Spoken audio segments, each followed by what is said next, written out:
నెల్లూరు జిల్లాకు Nellore municipal corporation కి deputy mayor ఎన్నిక, దాంతో పాటు బుచ్చిరెడ్డిపాలెం నగర పంచాయతీకి సంబంధించి ఇద్దరు మున్సిపల్ వైస్ చైర్పర్సన్ల ఎన్నిక జరిగింది.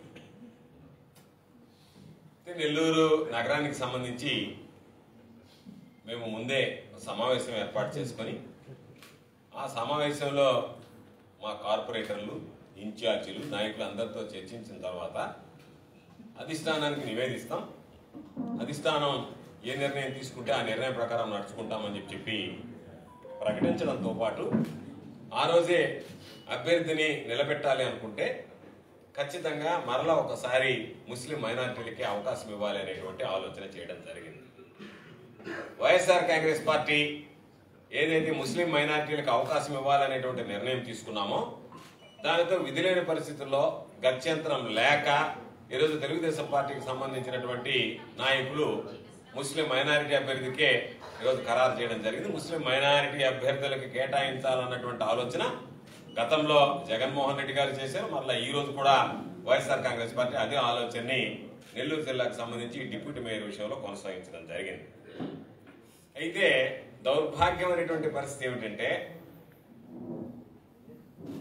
కనీసం మేము తెలుగుదేశం పార్టీ అభ్యర్థిని పెట్టుకున్నాము, తెలుగుదేశం పార్టీ అభ్యర్థిని గెలిపించుకున్నాము అని చెప్పుకోలేనటువంటి దీన స్థితి, దౌర్భాగ్యం ఈరోజు తెలుగుదేశం పార్టీకి సంబంధించినటువంటి వ్యక్తులకి దాపురించింది. ఇప్పుడు జరిగినటువంటి దంత ఏమిటి అంటే వైఎస్ఆర్ కాంగ్రెస్ పార్టీ నుంచి ఎవరైతే పోయారో వాళ్ళకి తెలుగుదేశం వాళ్ళు మద్దతు పలికారు. మా తరఫున అభ్యర్థి పోటీ చేశారని చెప్పుకోలేకపోయారు. నెల్లూరు నగర మున్సిపల్ కార్పొరేషన్లో కానీ బుచ్చిరెడ్డిపాలెంకి సంబంధించినటువంటి ఇద్దరు డిప్యూటీ చైర్పర్సన్ల ఎన్నికలో కానీ ఎక్కడా కూడా తెలుగుదేశం పార్టీ బీ ఫారం ఇచ్చింది, తెలుగుదేశం పార్టీ బీ ఫారం మీద గెలిచామని తెలుగుదేశం పార్టీ బీ ఫారం ఇచ్చేటువంటి సాహసం కూడా చేయలేకపోయింది. ఇది నిజంగా నారాయణ అయితే పాపం అనుకున్నాడేమో. ఎందుకంటే కార్పొరేటర్లు ఎలాగో ప్రజల ముందు దోషులుగా నిలబడతారు. ఎందుకు దోషులుగా నిలబడతారు? ఆ రోజు కార్పొరేటర్లకు ఓట్లు వేసింది వాళ్ళ అందం చూసో వాళ్ళ ఆకారం చూసో వేయలే. జగన్మోహన్ రెడ్డి గారిని చూసి, వైఎస్ఆర్ కాంగ్రెస్ పార్టీ ప్రభుత్వాన్ని చూసి ఓట్లు వేశారు, గెలిచారు. గెలిచిన తర్వాత ఈరోజు ఫిరాయించారు. ఫిరాయించిన తర్వాత ఈరోజు ప్రజల ముందు దోషులుగా, ద్రోహులుగా నిలబడాల్సినటువంటి పరిస్థితి ఏర్పడింది. కారణం ఏమిటి అంటే కొంతమంది మాట్లాడుతున్నారు, మాకు తెలుగుదేశం పార్టీ పట్ల మేము ఆకర్షితులమయ్యాము, వైఎస్ఆర్ కాంగ్రెస్ పార్టీ విధానాలు నచ్చలేదని. విధానాలు నచ్చనటువంటి వాడు ఈ పదవును కూడా వదులుకొని వెళ్ళిపోవాలి. ఈ పార్టీకి మేము ఈ పార్టీ తప్పుకున్నాం కదా, పార్టీ ద్వారా సంక్రమించినటువంటి పదవును వదులుకొని మరలా నీకు ధైర్యం ఉంటే పోటీ చేసి గెలవగలిగితే శబాష్, వీడు ప్రజానాయకుడు, మరలా పోటీ చేశాడు, గెలిచాడు, వెళ్ళాడు, తెలుగుదేశం పార్టీ అభ్యర్థిగా ఓటు వేశాడు అనేటువంటి దానికి అవకాశం ఉంటుంది. అలా కాకుండా వైఎస్ఆర్ కాంగ్రెస్ పార్టీ బీ ఫారం మీద జగన్మోహన్ రెడ్డి గారి ఫోటో పెట్టుకుని గెలిచినటువంటి ప్రబుద్ధులు ఈరోజు ఫిరాయించి మేము వైస్ చైర్పర్సన్ ఎన్నికల్లో, డిప్యూటీ మేయర్ ఎన్నికల్లో మేము తెలుగుదేశం పార్టీకి వంతకాక అది వీళ్ళ మీద ఉండేటువంటి వ్యతిరేకతని ఈ 2 రోజుల్లో పాపం నారాయణ గమనించాడు. కాబట్టి నాయన ఇదేదో వ్యవహారం ప్రమాద స్థాయిలో ఉన్నట్టుందని నారాయణ పాపం టిఫిన్ చేసిన దాకా ఉన్నాడు. తర్వాత పలాయన చెత్తగించాడు. టిఫిన్ మీటింగ్, ఆఖరి మీటింగ్, బ్రేక్ఫాస్ట్ మీటింగ్. ఆ తర్వాత ఇంకా నారాయణ కనపడలేదు. Narayana disappeared from Nellore scene. Narayana Nellore సీన్లో ఎప్పుడో మున్సిపల్ కార్పొరేషన్లో రివ్యూ పెడితే వస్తాడు. ఈ లోపల అక్కడ రాజధానిలో వాటిలో ఉంటాడు బిజీగా. కాకపోతే నీకు ముఖజ్ఞలకు రాలేదా, లేదులే ఏదైనా పాపం కార్పొరేటర్లు బలి పశువులు చేసాం, మన పని అయిపోయిందని చెప్పి వెళ్ళిపోయావా, దానికి సమాధానం చెప్పాల్సినటువంటి పరిస్థితి. నువ్వు మంత్రి మీద పక్కన పెట్టు, నేను మంత్రిగా భావించాల్సినటువంటి అవసరం లేదు. దేనికంటే నువ్వు అక్కడ అడ్డమైనటువంటి వాటికి తెరదీసావు. నువ్వు ఒక మున్సిపల్ కార్పొరేషన్ మంత్రిగా ఉండి, మున్సిపల్ వ్యవహారాల శాఖ మంత్రిగా ఉండి, కాబట్టి దాన్ని పెద్దగా పట్టించుకోవాలి. నీ సొంత జిల్లా నెల్లూరులో బుచ్చిరెడ్డిపాలెంలో అదే పరిస్థితి, నెల్లూరు నగరంలో అదే పరిస్థితి ఏర్పడిందంటేనే నువ్వు ఇంకా దానికి సంబంధించినటువంటి దాంట్లో నువ్వు ఒకసారి ఆత్మపరిశీలన చేసుకుంటే నేను అర్హున్నా కాదనేది అర్థమవుతుంది. కానీ నిన్న మాత్రం ఒకసారి ఆత్మపరిశీలన చేస్తున్నాడు. ఓహో, నేను కార్పొరేషన్ హాల్లోకి అడుగుపెట్టడానికి అర్హులు కాదు ఎన్నికని చెప్పి పలానా చదివించాడు. లేకపోతే నువ్వు నెల్లూరు నగరానికి సంబంధించినటువంటి శాసనసభ్యుడే కదా, దాని ద్వారానే కదా నీకు మంత్రి పదవి సంక్రమించి ఉండేది. కాబట్టి ఒక శాసనసభ్యుడిగా నువ్వు ఉండి నువ్వు ఏమీ లేకుండా నువ్వు పలానా చెత్తగించి వెళ్ళిపోయినటువంటి పరిస్థితి ఏర్పడింది. అక్కడ హాల్లో దౌర్భాగ్యం ఏంటంటే పాపం మా కార్పొరేటర్లు, మా సేనయ్య అడిగాడు. ఏమడిగాడు? అయ్యా మేము బొబ్బల సేనయ్య అడిగాడు. ఏమని అడిగాడు? అయ్యా మేము బీ ఫార్మ్ ఇచ్చాం ధైర్యంగా, ఎవడన్నా బీ ఫార్మ్ ఇచ్చాడా అంటే పాపం joint collector presiding officer B form Telugu Desam Party వాళ్ళు ఇవ్వలేదని చెప్పలేకపోయాడు. అతను అంతే దౌర్భాగ్యం.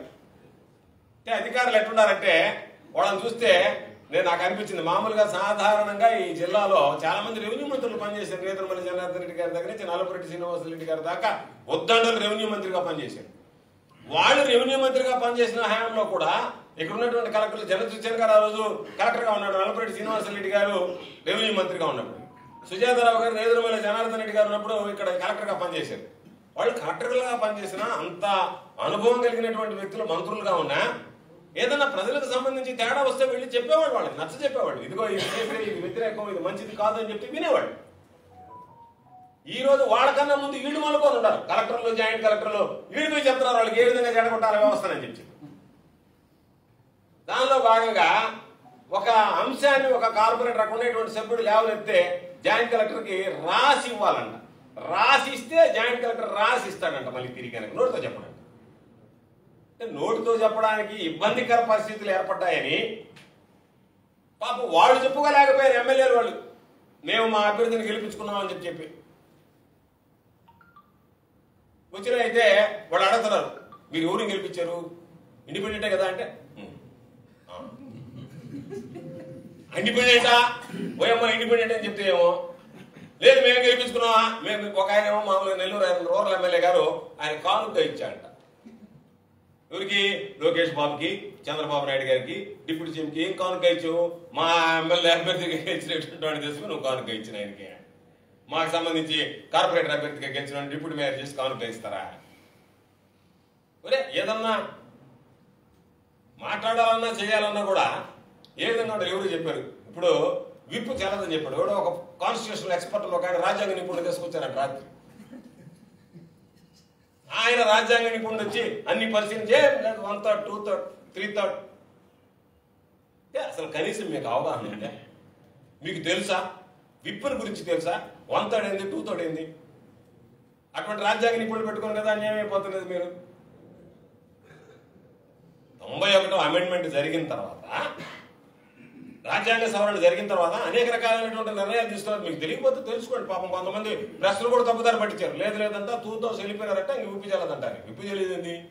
100% వెళ్ళిపోయినా ఆ పార్టీ పెట్టినటువంటి వ్యక్తి మర్జీ చేయడానికి ఉన్నటువంటి సంస్థాగతంగా ఉన్నటువంటి సభ్యులందరూ ఒప్పుకుంటే తప్ప మర్జీ కావాలంటే తప్ప ఇప్పుడు ప్రజారాజ్యాన్ని కాంగ్రెస్ పార్టీలో మర్జీ చేయడానికి పాపం చిరంజీవి చెమటలు పెట్టినంత సులభంగా పెట్టాడు. పార్టీ పెట్టినంత సులభంగా మర్జీ చేయలేకపోయాడు.